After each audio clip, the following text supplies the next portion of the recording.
자, 우리는 지금 계속해서 이 소요리 문답 제32문의 내용에 따라오는 세부적인 요소들을 하나하나 살펴보고 있습니다.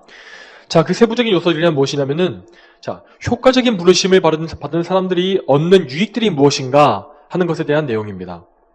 자, 여러분, 지금까지 내용을 다시 한번 정리해드리자면, 자, 하나님께서 창세전에 구원하시기로 택하신 사람들은 성령님께서 말씀을 통해 그를 부르실 때에 절대 그 부르심을 거절할 수가 없습니다.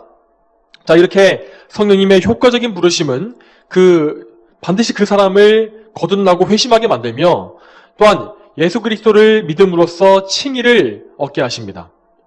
자, 이렇게 칭의로서 의의 신분을 얻게 된 사람은 하나님의 자녀가 되는 놀라운 은혜를 입게 된다고 하였습니다. 이렇게 하나님의 자녀로 입양된 사람은 하나님을 아버지로 알고 또한 사랑할 수가 있습니다. 그리고 하나님은 그 자녀들을 완전하게 보호하시고 인도하시며 그들에게 필요한 모든 것을 적절하게 공급해 주십니다. 또한 하나님은 자녀를 온전하게 하시기 위해서 그들에게 책망과 훈계와 연단을 또한 허락하십니다. 자, 여기까지가 지난주까지 살펴보았던 이 교리문답의 내용이었습니다. 자, 그리고 여기에 이어서 오늘 우리가 살펴볼 이 교리는 성화입니다. 자, 소요리 문답 35문을 같이 읽어보겠습니다. 제가 질문을 읽어드리면 여러분이 답변을 같이 읽어주시면 되겠습니다. 제 35문. 성화는 무엇입니까? 답해 주시기 바랍니다. 성화는 하나님이 값없이 주시는 은혜의 사역으로서 우리의 전인이 하나님의 형상으로 새롭게 되는 것이며 점점 더 죄에 대해서는 죽고 의에 대해서는 살게 됩니다. 아멘. 자, 성화라는 것은 거듭난 성도가 하나님의 거룩한 성품을 닮아가는 것을 의미합니다.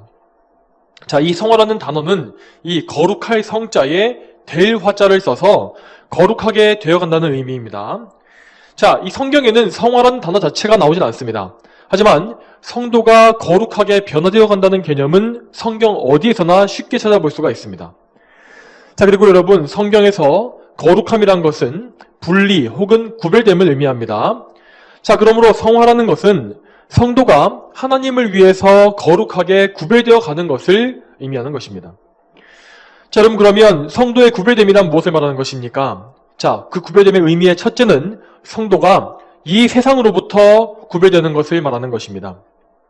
자, 성경에서 이 세상은 이 인간들의 죄가 가득한 곳이며 장차 그 죄 때문에 불로 심판을 받게 될 유한한 장소입니다. 자, 성도가 성화의 과정을 거친다는 것은 곧 이 세상으로부터, 죄악된 이 세상으로부터 점점 더 분리되어 가는 것이며 또한 하나님의 나라로 점점 더 가까워져 가는 것을 의미합니다. 또한 둘째로 성도는 죄에서 분리되어서 거룩한 삶을 살게 됩니다. 성화의 과정을 통해서 성도들은 하나님께서 그러하신 것처럼 죄를 미워하게 되며 그래서 자신의 죄악된 본성을 부인하고 죄를 죽이는 과정을 거치게 됩니다. 그러한 과정의 결과로서 성도는 육적인 행실을 버리고 점점 더 하나님을 닮은 거룩한 성품을 소유하게 되는 것입니다. 자, 여기에 더해서 이 성화에 대해서 가장 기본적인 사항 중에 한 가지를 더 말씀드리자면 성화는 칭의와 구별되는 사역이라는 사실을 기억해야 합니다.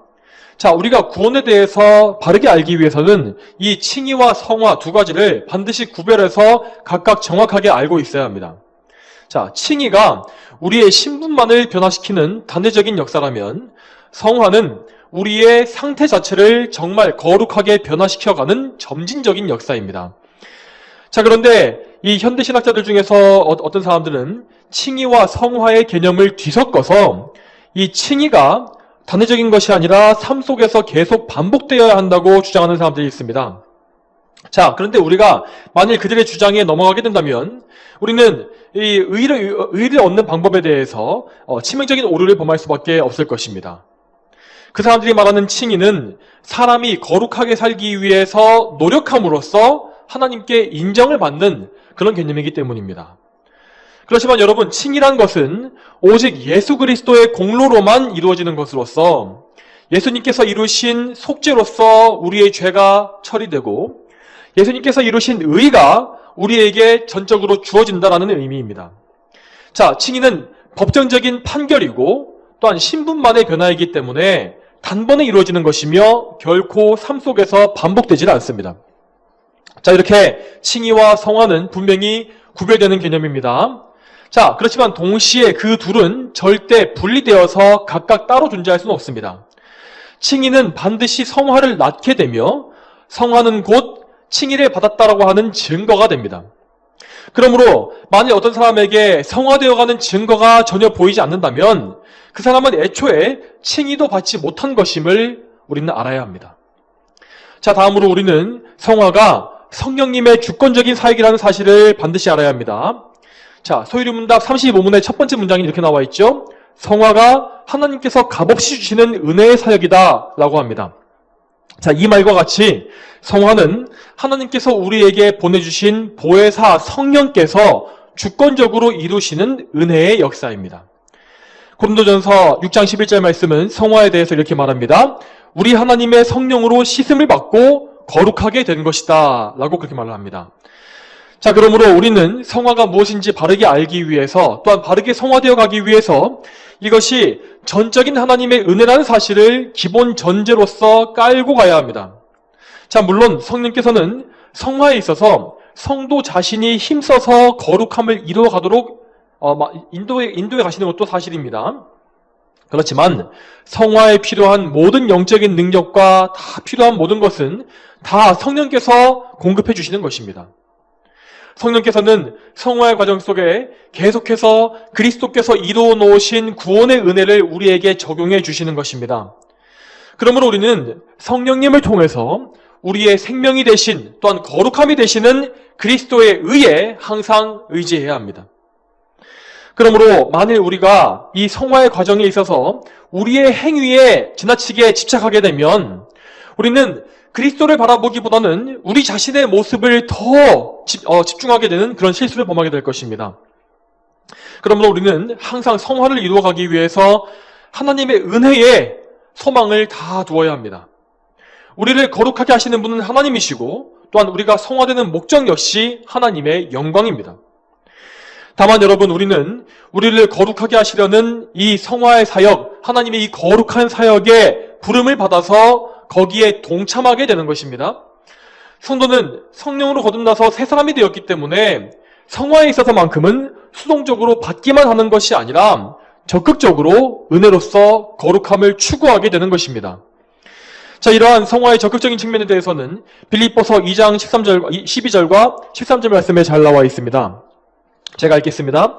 그러므로 나의 사랑하는 자들아, 너희가 항상 순종한 것 같이 내가 함께 있을 때뿐 아니라 지금 내가 없을 때에도 더욱 두려움과 떨림으로 자신의 구원을 이루어라. 너희 안에서 행하시는 분은 하나님이시므로 그분의 기쁘신 뜻을 위하여 너희로 자원하여 행하게 하신다. 이처럼 성령께서는 구원받은 성도가 하나님의 자녀답게 하나님을 기쁘시게 하고자 하는 거룩한 뜻을 그 안에 품게 하십니다. 그리고 하나님께서는 그분의 자녀들이 그렇게 기쁘게 자원하는 마음으로 행하는 것을 기뻐하시고 원하십니다. 이렇게 성령님께 의지해서 기쁨으로 자발적인 성화의 삶을 살게 된다면 우리는 결코 나중에 어떤 일이 벌어질지라도 나의 공로나 나의 어떤 그 노력을 주장하지 않게 될 것이며 결과적으로 내 삶의 모든 성화의 과정이 온전히 하나님의 은혜였다고 고백하게 되는 것입니다. 자, 여러분, 그러면 다음으로 우리의 성화의 은혜가 미치는 범위는 어디까지일까요? 자, 성화는 우리의 영혼만 거룩하게 하는 것입니까? 아니면 우리의 영혼과 몸, 전인격을 다 거룩하게 하는 것입니까? 여러분, 우리가 구원받기 이전을 잘 생각해 보시기 바랍니다. 우리가 구원받기 이전에 우리는 전인격적으로 타락하고 죄로 부패하여 오염되어 있었습니다. 우리의 몸과 영혼이 모두 다 죄로 물들어 있었고 우리의 지성과 감정과 의지, 인격의 전 영역이 모두 하나님께 대해서는 죽고 무능하고 또 썩어 있었습니다. 그러므로 성령님이 이루시는 성화의 목적은 죄로 더럽혀진 우리의 전 인격을 다 거룩하게 변화시키시는 데 있습니다. 다시 말해서 성화의 범위는 우리의 전 인격에 다 미치는 것입니다. 자, 물론 이 말은 너무나 당연하게 들릴 수 있을 것입니다. 하나님은 우리의 전 인격을 다 창조하신 분이시기 때문에 우리의 전 인격을 다 구별하셔서 그분의 것으로 삼으실 권리가 있으시기 때문입니다.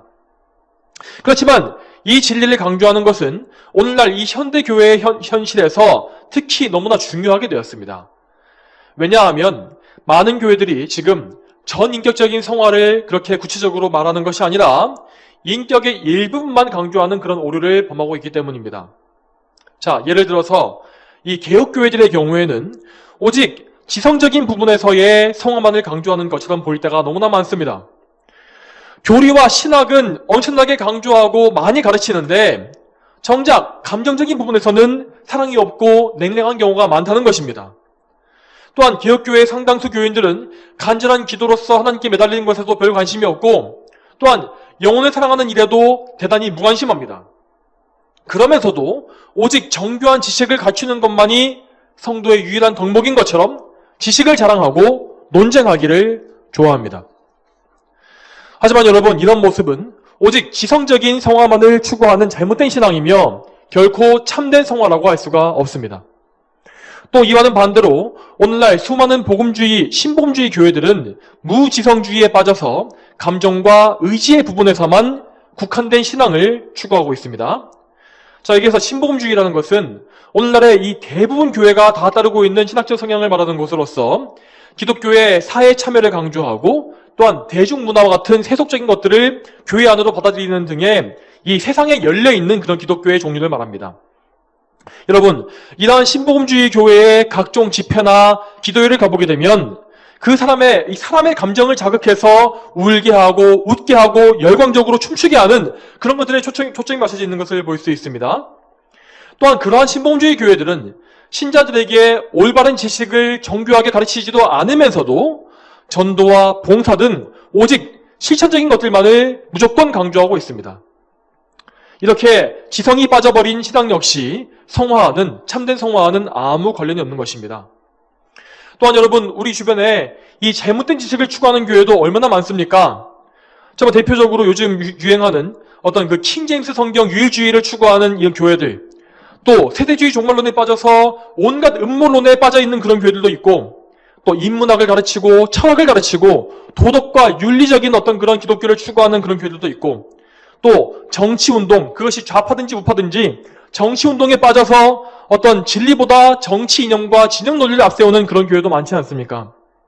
여러분, 이러한 모든 잘못된 교회들에 속한 성도들은, 그런 신자들은 지금 신앙의 균형을 잃어버리고 심각한 오류에 빠져 있는 것입니다. 당연히 이런 상태에서 전 인격에 다 미치는 참된 성화란 것은 절대 이루어질 수가 없습니다. 성도 여러분, 우리는 언제나 성령님의 인도하심 안에서 지금 우리의 상태를 정확하게 진단할 수 있어야 합니다. 성경을 바르게 이해하고 해석함으로써 진리에서 벗어나 있는 오류들을 분별할 줄 알아야 하고, 또한 거룩한 감정도 가지고서 하나님을 뜨겁게 사랑할 수 있어야 합니다.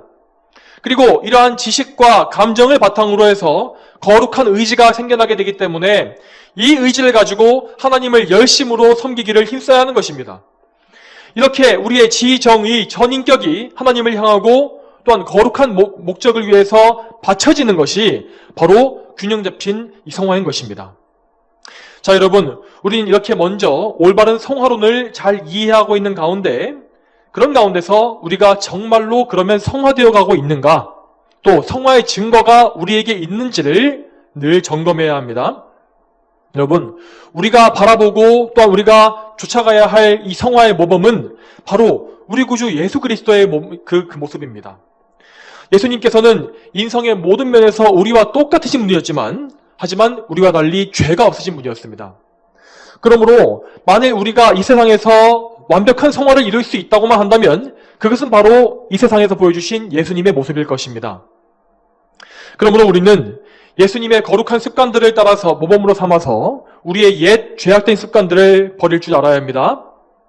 죄악된 습관, 어떤 정욕의 습관과 유흥을 따라가면서 시간을 낭비하던 그런 습관을 버리고 오직 기도와 하나님의 말씀과 하나님을 그 섬기는 사역으로 매일을 사셨던 우리 주님께로 점점 더 가까이 가야 하는 것입니다.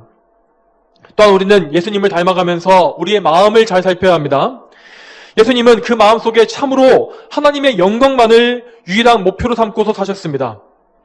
예수님은 하나님의 뜻을 행하고 그분의 일을 완성하는 것이 그분의 양식, 그분의 음식이라고 말씀하실 정도로 그렇게 하나님을 추구하셨습니다. 그리고 예수님은 하나님의 영광을 위해서 죄와 싸우는 일에도 언제나 열심을 내셨습니다. 그분께서 예루살렘 성전에 들어가셔서 장사꾼들을 내쫓으실 때에 제자들은 주님의 집을 위한 열심이 나를 삼킬 것이다 라는 말씀을 기억했을 정도였다고 기록했습니다. 그만큼 예수님은 정말 다른 것을 보지 않고 정말 진리만을 열렬히 사랑하고 또한 죄를 미워하셨던 것입니다. 여러분, 그렇다면 우리에게는 이러한 예수님의 모습이 나타나고 있습니까? 우리에게는 정말 하나님의 영광을 사모함으로써 이 세상의 것들을 포기할 수 있는 그런 마음이 생겨나고 있습니까? 또한 여러분, 우리에게 이 진리를 사랑해서, 성경의 진리를 사랑해서 이 세상의 죄악과 비진리와 싸우려는 그런 열심도 또 생겨나고 있습니까? 혹시 우리는 잠깐의 평안을 위해서 진리를 저버리는 비겁한 모습을 보이고 있지 않습니까? 여기에 더해서 우리는 이 다른 사람들의 영혼을 사랑하는 마음을 가지고 있는지도 생각해 보아야 합니다. 여러분, 우리 예수님께서 얼마나 영혼들을 사랑하셨습니까? 그분은 죄인들을 긍휼히 여기심으로써 이 낮은 세상에 내려오셨고 또한 사람의 몸을 입으셨습니다. 또한 예수님은 그분께 나오는 모든 병자와 귀신 들린 자를 다 고쳐주셨고 그분을 구주로 믿는 자가 있으면 그에게는 영원한 생명도 함께 주셨습니다. 심지어 십자가 위에서조차도 예수님은 자신을 못 박고 조롱하는 죄인들을 바라보시면서도 그들을 용서해달라고 하나님께 간구하시지 않았습니까? 여러분, 이처럼 예수님은 우리의 영혼을 참으로 사랑하셨습니다. 여러분, 그러면 우리는 어떻습니까? 물론 우리는 예수님과 같이 신적인 사랑, 어떤 무한한 사랑을 할 수는 없을 것입니다. 그렇지만 우리는 정말 예수님의 명령대로 성령 안에서 교회 안의 형제들을 사랑하기 위해서 힘쓰고 있습니까? 혹 우리는 이 형제들의 허물을 보고서 미워하거나 멸시하는 마음을 품지는 않습니까? 또한 그들을 위해서 기도하면서 그들의 영혼을 위해서 온유하고 신중하게 행동하는 그런 모습이 점점 더 드러나고 있습니까? 또한 더 나아가서 이 세상의 불신자들을 볼 때 우리는 얼마나 그들을 긍휼히 여기고 있습니까? 그들이 복음을 듣고서 그리스도께 나아오길 바라는 간절한 마음이 우리에게 있습니까? 혹 그들이 죄 짓는 것을 볼 때에 그들을 미워하고 저주하거나 멸망당하기를 원하는 마음이 있지는 않습니까? 마치 요나와 같은 그런 마음이 우리에게 있는 것이 아닙니까? 여러분, 이러한 거룩한 변화들은 우리에게 반드시 일어나야 합니다. 그렇지만 우리가 평생을 신앙생활하고 살더라도 이 질문들에 대해서, 방금 제가 이렇게 여러 가지 드렸던 질문들에 대해서 우리는 결코 자신 있게 예, 그렇습니다 라고 답할 수가 없습니다. 왜냐하면 우리는 다 부족하며 연약한 죄인이기 때문입니다. 우리는 성화되어 갈수록 우리의 죄를 더 깊이 깨닫게 되며 우리가 하나님의 은혜 없이는 아무것도 할 수 없는, 설 수가 없는 무력한 자임을 더 알게 됩니다. 그래서 여러분, 하나님 앞에 더욱더 온전히 성화된 성도일수록 자신을 더 큰 죄인으로 여기는 것을 우리는 볼 수 있는 것입니다.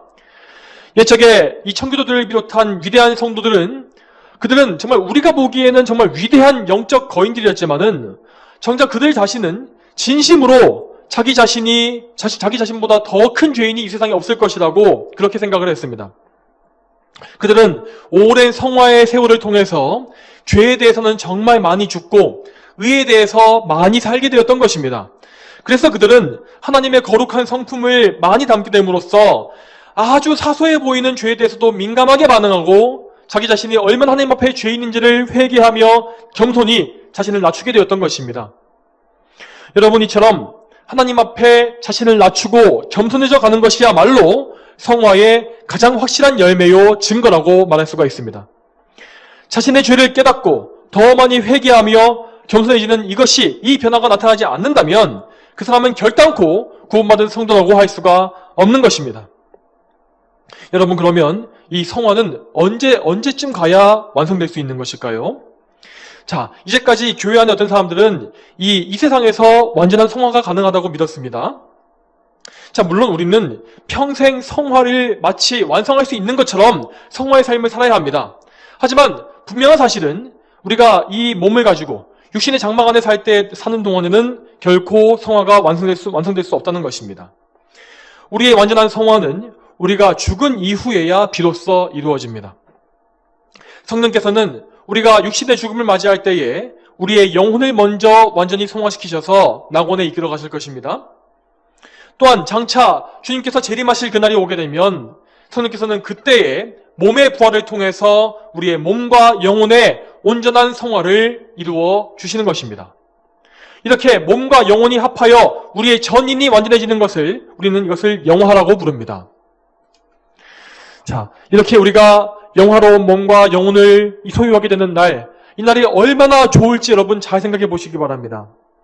그날에는 이렇게 죄 짓기 쉽고 연약한 우리의 본성이 다 없어져 버리고 연약한 우리의 몸 역시 너무나 아름답고 또 완전한 부활체로 변하게 되는 것입니다. 우리는 그 영화로운 몸과 영혼으로 하나님을 영원히 온전하게 섬기면서 그분을 즐거워하고 영화롭게 하며 또한 사랑하는 그런 완전한 삶을 살 수가 있습니다. 여러분, 이날을 우리는 항상 기대하며 고대해야 합니다. 하지만 그날이 오기 전까지는 우리는 날마다 이 세상에서 죄와 싸우는 치열한 삶을 살아야만 합니다. 우리는 이 과정 가운데에서 날마다 죄로 넘어지며 또한 날마다 우리가 얼마나 비참한 자인지를 반복해서 깨닫게 됩니다. 때로는 이런 죄 때문에 나 자신이 너무나 혐오스럽고 한심스러워서 자기 혐오에 빠지는 일까지도 있지 않습니까? 그렇지만 성경은 결코 우리가 죄로 인해서 좌절하거나 낙심해도 좋다고 말씀하지 않습니다. 하나님은 우리가 죄에 넘어질지라도 그리스도를 바라보라고 그렇게 우리에게 명령하십니다. 여러분, 성경에는 이 구원받은 성도가 죄로 넘어졌을 때에 그를 용서해 주시는 하나님의 긍휼과 자비가 정말 많이 기록되어 있습니다. 제 아무리 소망 없고 비천해 보이는 사람이라 할지라도, 모든 사람이 다 무시하고 버린 사람이라 할지라도 그가 그리스도 예수님을 구주로 믿는 그 참된 믿음을 가지고 있다면 하나님은 그에게 긍휼을 베풀어 주셨습니다. 대표적으로 복음서에서 가늠하다 현장에서 잡혀온 여인의 경우에 예수님께서는 그를 정죄하는 자들을 모두 다 돌려보내시고 나서 그녀와 독대하십니다. 그리고 주님은 그녀에게 이렇게 말씀하십니다. 요한복음 8장 10절과 11절 말씀에 예수께서 일어나서 그 여자에게 말씀하시기를 여자야 그들이 어디에 있느냐 너를 정죄하는 자가 아무도 없느냐 하시니 그 여자가 말하였다. 주님 아무도 없습니다. 예수께서 말씀하시기를 나도 너를 정죄하지 않으니 가거라. 그리고 이제부터는 더 이상 죄를 짓지 마라 하셨다. 이 여인은 죄를 짓다가 현장에서 붙잡힘으로 말미암아 율법의 정죄를 받았습니다. 하지만 우리 주님께서는 그녀를 정죄하지 않으셨습니다. 이 여인이 이렇게 주님의 정죄를 받지 않았던 이유는 그녀가 예수 그리스도를 믿었기 때문입니다. 예수 그리스도께서 이 가늠한 여인을 대신해서 정죄를 받으시고 그의 의가 되어주셨기 때문에 아무도 또한 율법도 그녀를 정죄하지 못한 것입니다. 그러나 예수님께서는 그녀를 자유롭게 보내주시면서 분명히 명령하셨습니다. 이제부터는 더 이상 죄를 짓지 마라. 여러분, 이 명령은 우리가 한 번 용서받은 이후에 두 번 다시 죄를 지어서는 안 된다라는 그런 말이 아닙니다. 예수님은 이 여인에게 죄를 끊고 거룩한 삶을 살라고 그렇게 말씀하신 것입니다. 즉 예수님은 성화의 삶을 그 여인에게 말씀하신 것이죠. 그리고 이 여인은 이 말씀에 따라서 성화에 힘쓰는 삶을, 그런 믿음의 삶을 평생 살았을 것입니다. 성도 여러분, 우리 역시 이 가늠한 여인과 같이 어떤 모양으로든지 간에 죄를 짓고 죄책감이 빠지는 경우가 참 많습니다. 우리가 이렇게 크고 작은 죄를 지을 때마다 마귀는 득달같이 달려와서 우리를 정죄할 것입니다. 네가 감히 그런 죄를 짓고도 하나님의 자녀라 할 수 있겠느냐? 내가 그런 더러운 죄를 지었으니 하나님께서도 너를 버리실 것이다. 또한 여러분, 이러한 가운데에서 우리는 우리의 양심 역시 더럽혀져서 힘이 없고 낙심하는 것을 느끼게 됩니다. 그렇지만 그럴 때라도 우리는 우리 자신의 상태만을 바라보고 있어서는 안 될 것입니다. 우리는 우리의 눈을 들어서 우리를 위해서 십자가에 달리신 예수 그리스도를 바라보아야 합니다.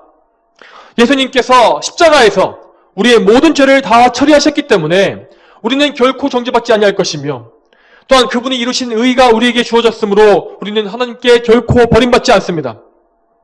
또한 예수님께서 부활하시고 하늘에 올라가셨기 때문에 우리의 성화는 장차 반드시 완성될 것이며 예수님과 함께 하늘에 올라서 영화, 성화의 완성에 이르게 될 것입니다. 여러분, 우리는 반드시 이 사실을 바라보고 믿어야 합니다. 또한 그래서 그 믿음을 가지고 죄의 수렁에서 허우적대지 말고 담대하게 하나님의 은혜를 바라볼 수 있어야 합니다. 여러분, 우리는 결코 하나님의 은혜를 대하면서 그분 앞에서 어떤 염치를 찾아서는 안 됩니다. 우리는 이 세상에 사는 동안에는 어쨌든 간에 용서받은 죄인일 뿐이고 은혜 받은 거지들에 불과합니다. 우리의 거룩함은 아직 완성된 것이 아니기 때문에 우리는 언제나 항상 그리스도의 은혜만이 필요한 것입니다. 예수님께서는 그리고 그분을 의지하고 그분께 달려오는 모든 죄인을 결단코 저버리지 아니하십니다. 여러분, 또 다른 예를 들어서 예수님은 그분을 3번이나 부인하고 비참하게 무너져버린 베드로에 대해서 그를 정죄하신 것이 아니라 오히려 그에게 먼저 다가가셨습니다. 그리고 그에게 회개하는 마음을 주셨으며 또한 그를 다시금 회복시켜 주셨습니다. 여러분, 이러한 무조건적인 은혜와 자비는 이 세상에서는 결코 찾을 수가 없습니다. 이 세상에서는 두 번의 용서는 없습니다. 한 번은 어떻게 하다가 봐줄지 몰라도 두 번째 또 잘못을 하게 되면 그 사람을 정죄하고 내쳐버리는 것이 이 세상의 냉혹한 현실이지 않습니까? 여러분, 이 무한한 은혜의 샘물, 무한한 용서의 이 샘물은 오직 그리스도 예수님께서만 주시는 것입니다. 성도 여러분, 우리는 죄인이기 때문에 날마다 넘어집니다. 설령 우리가 하루 동안에 10계명에서 금지하신 죄를 행하지 않았다 할지라도 우리는 죄를 짓지 않고 있는 것이 아닙니다. 왜냐하면 여러분, 우리는 매 순간 우리가 해야 할 의무를 100% 충실하게 행하지 못하고 있기 때문입니다. 하나님께서 금하신 죄를 우리가 짓지 않는다 할지라도 우리는 우리의 의무를 다할 수가 없습니다. 여러분, 우리가 어떻게 하나님을 완전하게 사랑할 수가 있겠으며 또한 우리의 이웃 역시 조금의 흠도 없이 완벽하게 사랑할 수가 있겠습니까? 여러분, 우리가 이렇게 하나님의 완벽한 공의의 기준에 이르지 못하는 이 죄를 작게 여겨서는 안 됩니다. 그렇게 사소해 보이고 눈에 잘 보이지 않는 죄 역시 저 흉악한 살인범들과 강도들의 행위나 또한 동성애와 같은 그런 흉악한 죄와 조금도 다를 것이 없는 큰 죄입니다. 그러므로 우리는 정말 매 순간, 매분, 매초 우리가 죄로 넘어지고 있다는 사실을 인정해야 합니다. 우리가 자신의 이러한 비천한 처지를 알고 있다면 우리가 어떻게 감히 하나님 앞에 조금이라도 교만할 수가 있겠습니까? 또 어떻게 감히 기도하지 않고 하루를 보낼 수 있겠습니까? 우리는 언제나 하나님의 은혜만을 간구하고 또 매달려야 합니다. 그러므로 여러분, 항상 예수 그리스도를 바라보심으로 그분의 은혜의 샘에 가까이 가십시오. 그리스도의 보혈로 여러분의 죄 씻음 받고 회개하는 일을 게을리하지 마시기 바랍니다. 우리가 이렇게 참된 회개를 더 많이 할수록 우리는 더더욱더 하나님 앞에 더 많이 거룩해져 갈 것입니다. 또한 여러분, 우리는 그저 이 회개하는 것에서 더 나아가서 성령님께 의지하는 가운데 죄와 싸우는 삶을 살아야 합니다.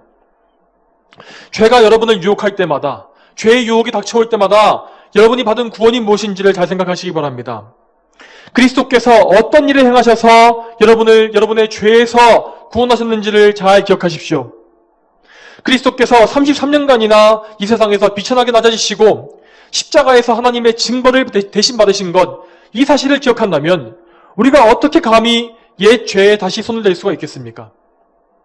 우리는 예수 그리스도의 죽으심을 통해서 예수님과 함께 장사된 바 되었고 또한 예수님의 부활에 연합되어서 그분 안에 다시 살게 된 것입니다.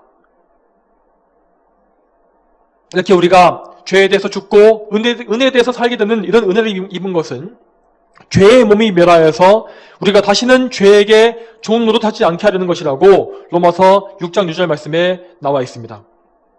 성도 여러분, 예수 그리스도께서 이루신 이 구속을 생각하시고 또한 우리의 변화된 신분과 상태를 잘 생각해 보시기 바랍니다.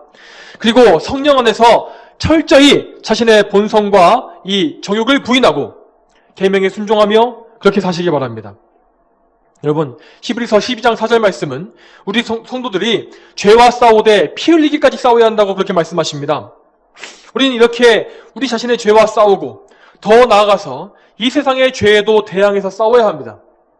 이 세상의 악한 세력이 우리가 죄 지을 것을 강요한다면 피를 흘리는 한이 있더라도 우리는 그 요구에 반대하며 맞서 싸워야 한다는 것입니다. 여러분, 이것이 우리 성도가 가야 할 성화의 삶입니다. 성화의 삶이라는 것은 단지 우리 자신과의 싸움만이 아니라 저 공중못에 잡은 마귀와 이 세상 권세와의 싸움을 포함하기 때문에 대단히 거칠고 때로는 참 두려운 것입니다. 이제까지 많은 성도들이 이 싸움을 싸우기 위해 피를 흘리고 또한 심지어 순교를 통해서 자기 생명까지 그리스도께 바치지 않았습니까? 여러분, 그렇지만 아무것도 무서워하지 마십시오.